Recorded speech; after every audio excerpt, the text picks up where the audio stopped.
Темекі шегудің қаншалықты зиян екенін айтудың қажеті жоқ болар. Оның адамды ақырын ажалға апаратын әдет екенін бәрі біледі.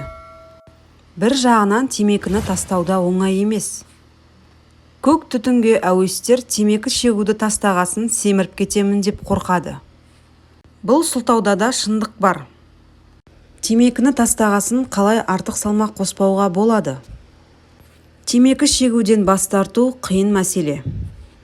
Жаман әдеттен бас тартқаннан кейін салмақ қосу көпшілікті алаңдатады. Темекі шегуден бас тарту көбінесе адамның көп калория тұтынуына әкеледі. Шындығында мұның екі себебі бар. Екеуі де никотиннің денеге әсерімен байланысты.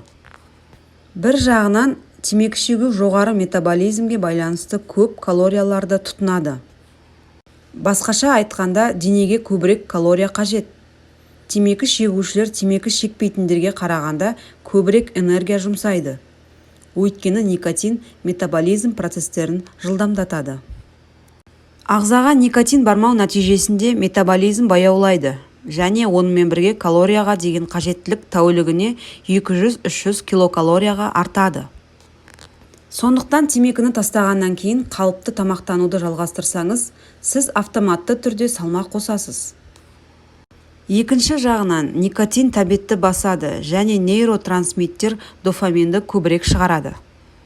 Егер темекіні тастасаңыз, дене дофаминнің бөлінуін ынталандыру үшін алмастырғыш іздейді. Мысалы, құрамында майлар мен көмірсулар бар тағамдар. Сондықтан адам тәттілерге көбірек құмар болады. Егер артық салмақ қосқыңыз келмесе, біраз уақыт тамақтан бас тартуға және дене шынықтырумен айналысуға тура келеді. Никотиннен 2 жыл бас тартқаннан кейін ғана метаболизм жылдамдығы мен дофамин балансы бастапқы деңгейіне оралады. Артық салмаққа қарсы тұру үшін кейбір кеңестер. Темекі шегетін адам фастфудты, майлы, қуырылған көмірсутекті, торттар, кондитерлік өнімдер, печенье, тағамнан алыс болуы керек. Ащы тағамдардан бас тартқан жөн. Күніне 3-4 рет толық тамақтаныңыз. Түскі және кешкі асқа арналған тағам құрамында көкөністер болуы керек. Олардың құрамында талшық бар. Ол бауыр мен ішектерді никотиннің ыдырау өнімдерінен тез тазартуға көмектеседі. Тамақты жақсылап шайнап, дәмнен ләззат алып, асықпай жеу керек. Таза суды жеткілікті мөлшерде ішу керек.